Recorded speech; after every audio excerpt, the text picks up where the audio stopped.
Luto tayo soy sauce chicken. Si Yao Gai. Ito na chicken. Hinapi ko lang siya ang quarter cup. Scallion, cinnamon, bay leaf, ginger, onion.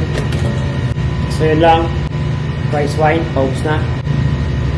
Soy sauce, light soy sauce, brown sugar, oh, no. 6 lang natin.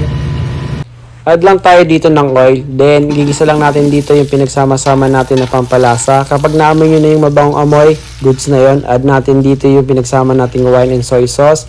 Add ng water, then kapag kumulo na siya, pwede natin ilagay dito yung chicken. Make sure nga pala na lubog dito yung chicken para equal yung pagkakaluto. Bali, lutuin lang natin siya for 25 to 35 minutes. Ganito yung magiging itsura niya after 35 minutes or 25. Then, set aside lang natin. Huwag nyo nga pala siyang hihiwain kapag mainit.